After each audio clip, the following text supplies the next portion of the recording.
it's your day. And we've all come to celebrate, gathered here to praise you for your 90 years of life.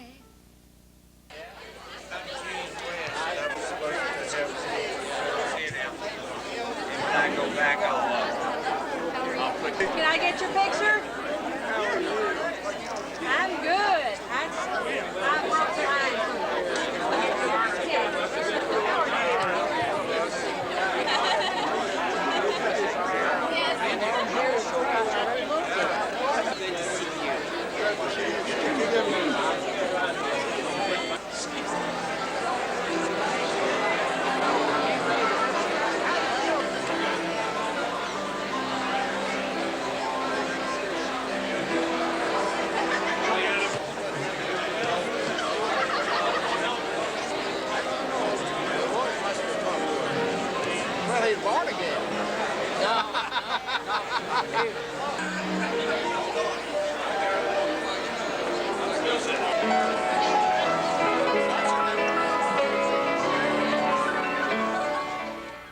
We have nearly 400 people here today for this party, and I'm well aware of the risk involved in trying to single out individuals to be recognized. But I am willing to take that chance because we're only going to really introduce 4 people from 4 groups. All of you are so important. I look out here and I see so many friends that Bonnie and I have made. And what's amazing is that your contributions to this university go back 30 years or more. And so there's been a bridge between Dr. Doran and the other presidents and myself. We will introduce former presidents, former governors, former congressmen, and members of our General Assembly. First, he was our friend as governor, and he later served on the Board of Regents at a very critical time in the history of this university, and now continuous in his service on the Board of UK. Please welcome Governor Edward Ned Breathitt. Ned, would you please come?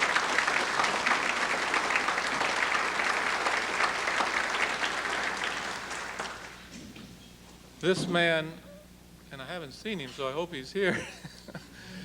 This man also helped us in many ways during his time in the governor's office, including the funding of the Folk Arts Center and Lappin Hall project. I was pleased to award him an honorary doctorate. Please welcome Governor and Mrs. Jones. I hope they're here. But they're going to be here. When they come, we're going to clap. Also a former governor who I've met a few times and also served on that board at a very critical time. Please welcome Governor Louis Nunn. Governor Nunn.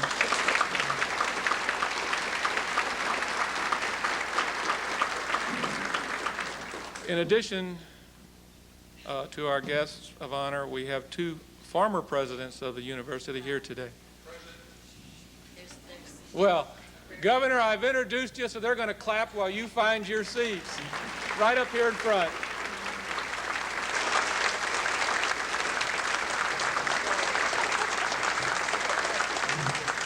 People told me you always could make a great entrance, I'll tell you. Also here today, we have 2 former presidents. First, please give our welcome to President Emeritus and Mrs. Nelson Grody. Nelson,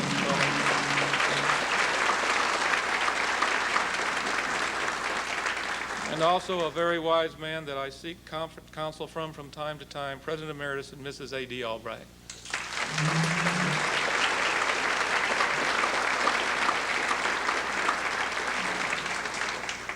We're also proud that 3 of our good friends and loyal alumni in the General Assembly are here today, and I haven't seen any of them, so we're down to 2, but I don't know which 2. John Will Stacy, there he is. Senator Blevins, Walter Blevins. John, Will, and Walter have citations that they would like to present to Dr. Doran at this time. I came to Morehead from West Liberty and met one of the greatest presidents that Morehead's ever had, one of the finest people that I've ever had the opportunity to be around. And by this assembly, this crowd shows how special this gentleman is and his wife. Dr. Doran, I was the majority leader a few weeks back, and I'm going to have to ask for some help so I can get back in the majority. Louis, I'm not going to take your advice, join your party. I'm not going to do that. But it is an honor to be here today and to honor this great, outstanding individual. I do have a citation from the Kentucky Senate. The Senate of the Commonwealth of Kentucky, to all to whom these presents shall come, greetings. Know ye that Adron Doran, born September 1st, 1909, is afforded sincere congratulations on this auspicious occasion of his 90th birthday. A former Speaker of the Kentucky House of Representatives and President Emeritus of Morehead State University, serving as president from April 1954 to December 1976. He is widely considered to be the father of modern-day Morehead State University and continues to support the university to this day. Though currently retired, this Church of Christ minister of 28 years is still actively lecturing, writing, researching, and occasionally preaching. I think that's preaching all the time, but they misprinted that there. In celebration of this memorial event, this honorable body joins with his lovely wife Manon in commending him for a life lived to the fullest and for the vitality of heart which has brought him thus far. Adron Doran to extended utmost birthday greetings on this notable day, and on the motion of Senator Walter Blevins and Senator Robert Stivers, and signed by the President as President Larry Saunders. Congratulations.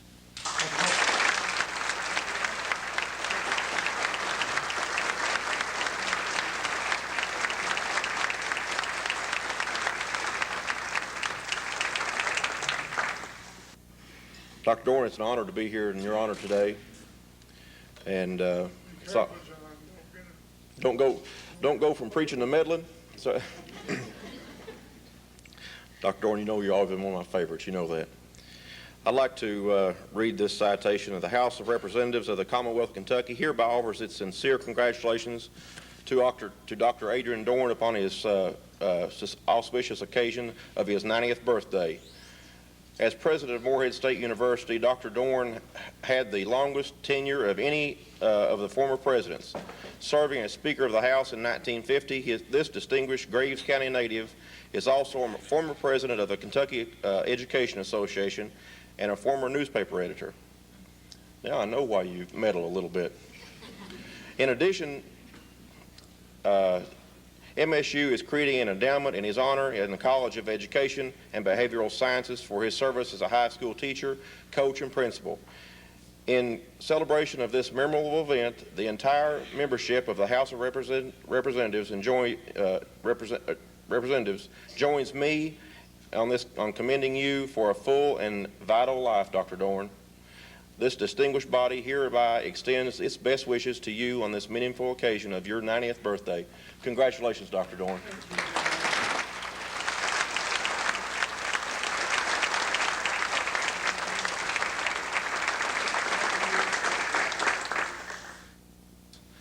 Seated up here beside me today is a woman who we've been married for 37 good years, and we've been married 37 years, so there were no bad ones. I consider her to be the consummate wife and mother and now grandmother. And I found out here in the last few weeks that she is an excellent, demanding nurse, my wife, Bonnie.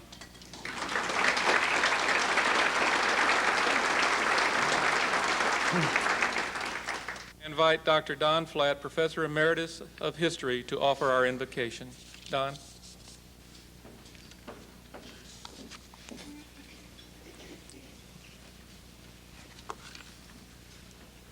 Let us bow.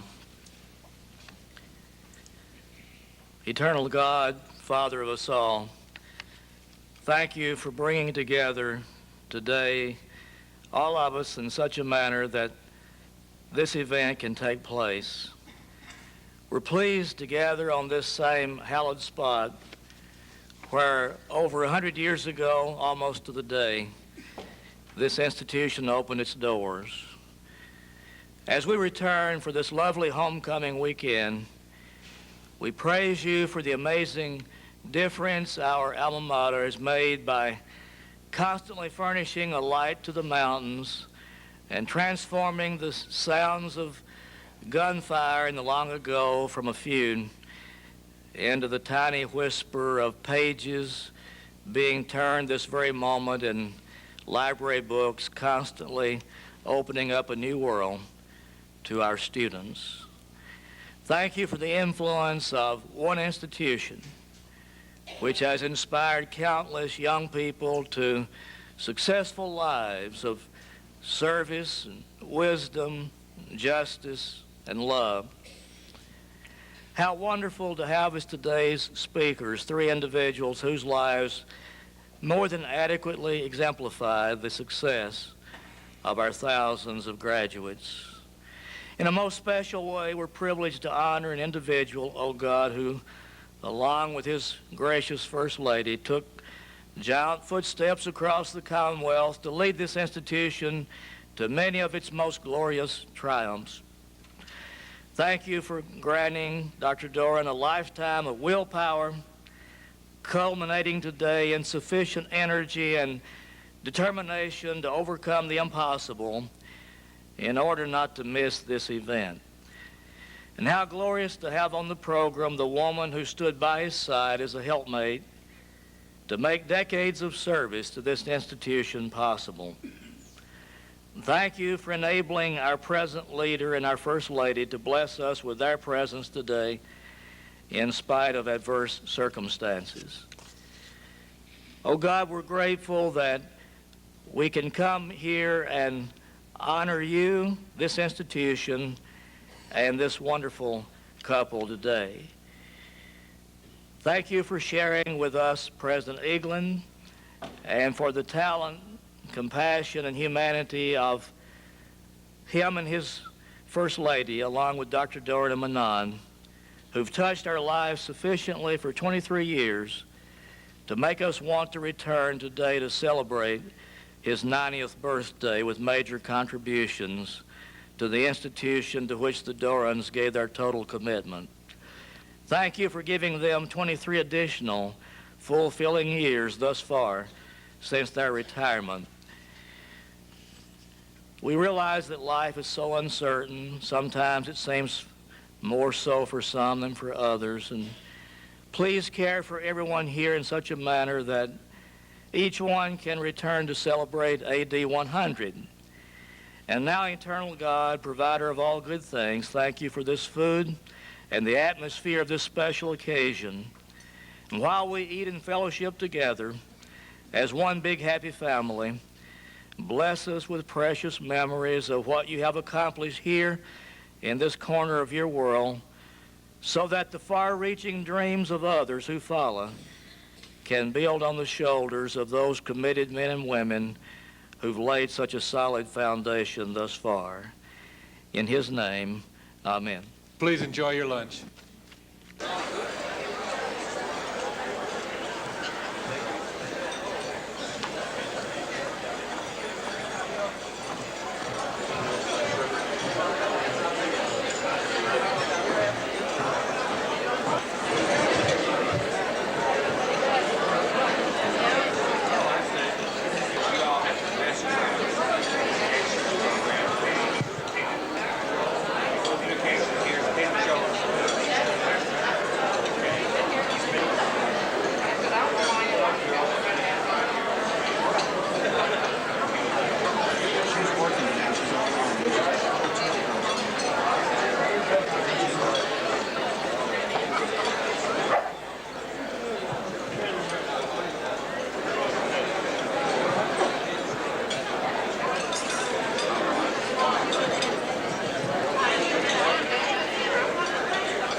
dream that will need all the love you can give.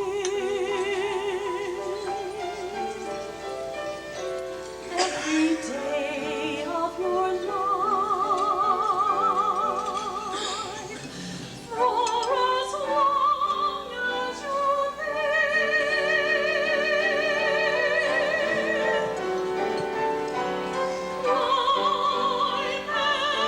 every mountain, ford every stream, follow every rainbow,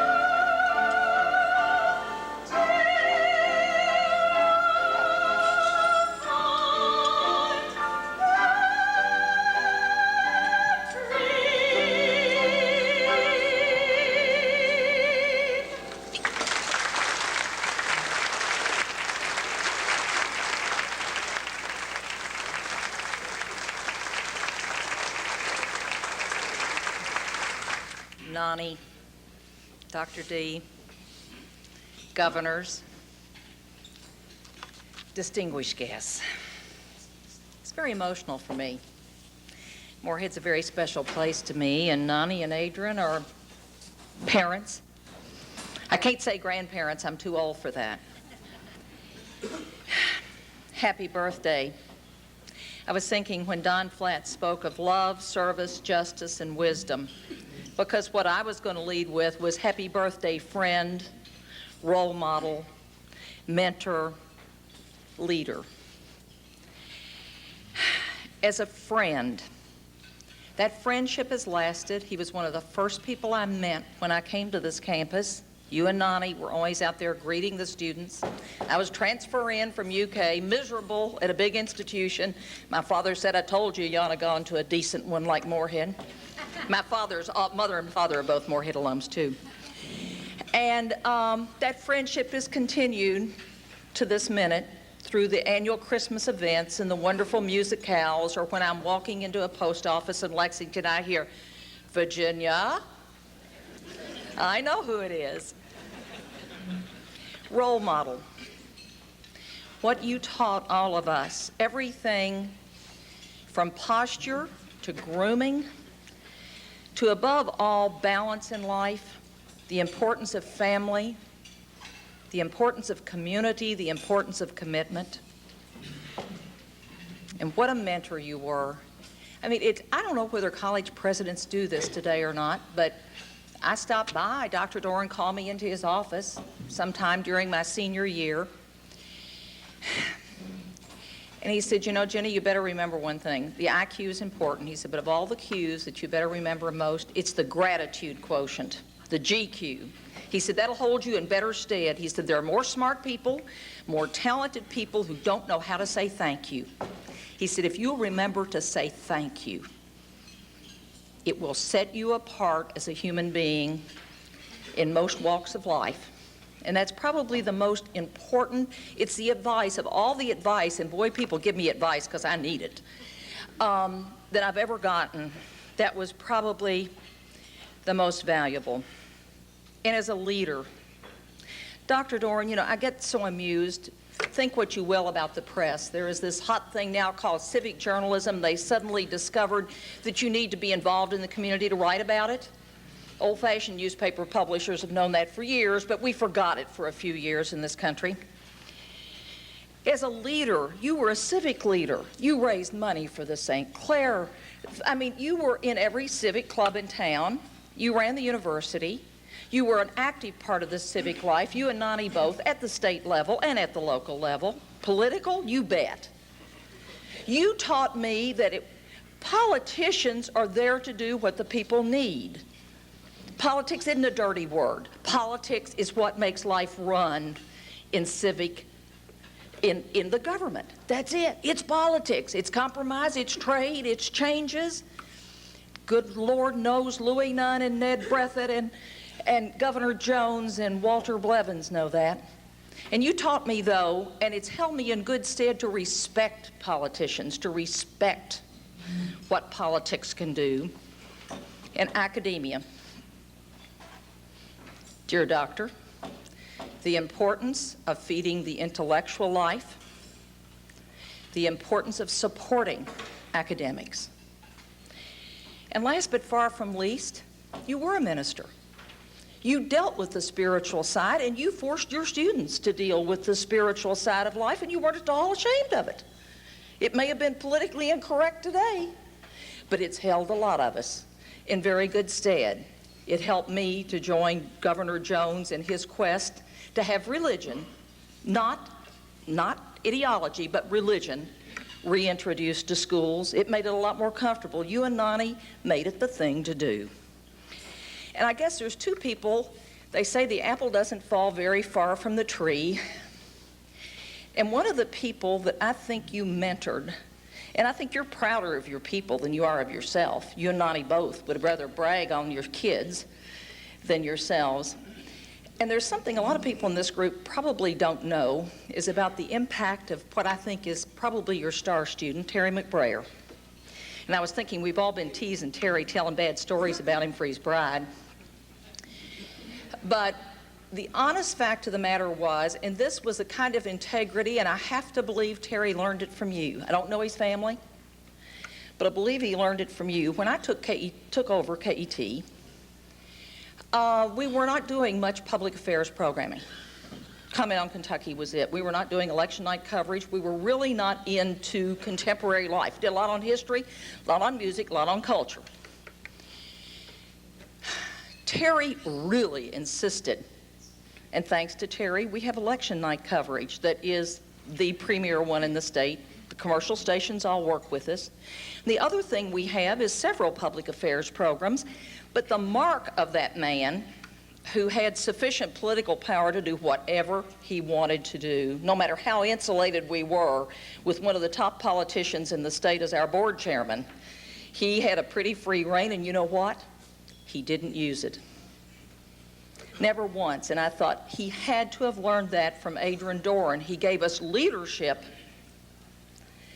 and he fought with us to get more on the air involving civic and public life. But he drew that line between programming and outside influence tighter than any chairman before or since, and it set the pace. And it has made you know about academic freedom.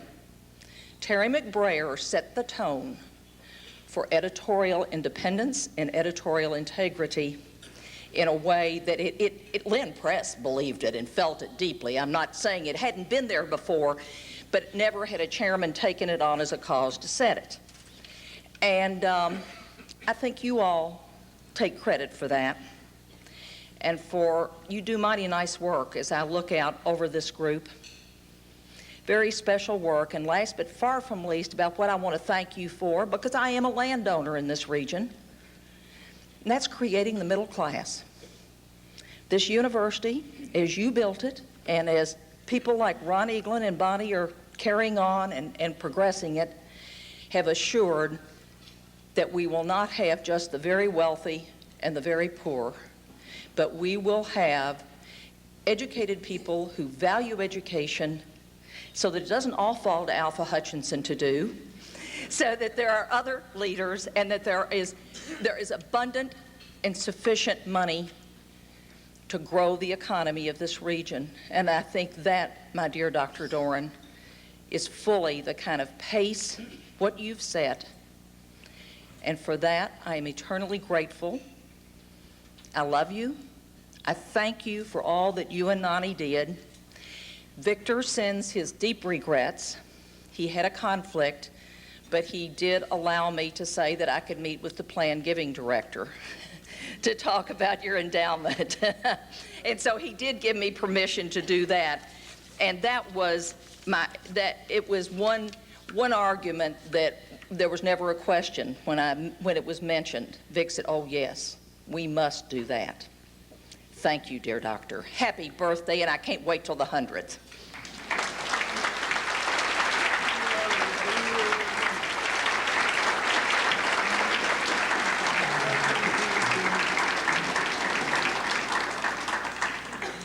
Thank you, Jenny. I heard a president say recently that he didn't go anywhere without his lawyer. And today I'm following that advice. Please welcome Terry McBrayer.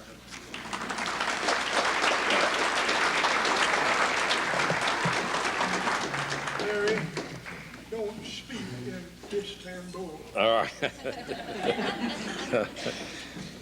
Dr. Eaglin, thank you, and Jenny, thank you for those very warm, kind remarks. I am delighted to be here. I've got to say very quickly that Jenny and I had a little different experiences with Dr. Doran when he was president. He called me into his office also many times, but it wasn't to teach me to say thank you.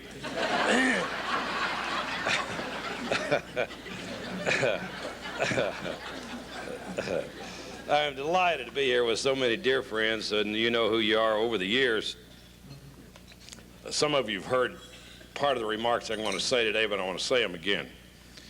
Almost 44 years ago, a frightened, relatively poor, eager, insecure, enthusiastic young man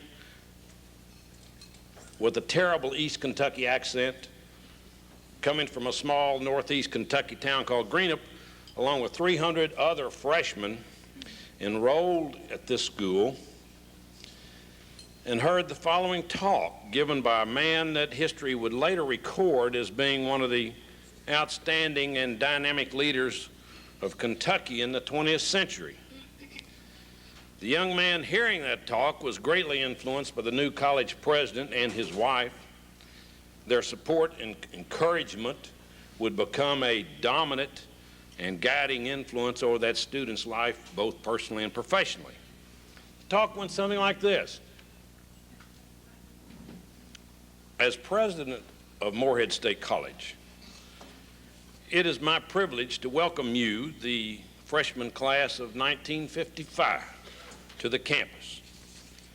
Having enrolled here only last year myself, as president, I am only 1 year ahead of you, and hopefully we can grow, mature, and learn together.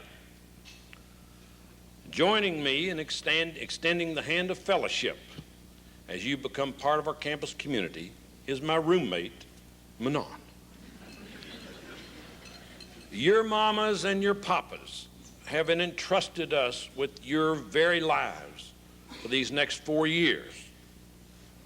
They want us to make a good citizen out of you, each and every one of you. Manon and I hear this over and over as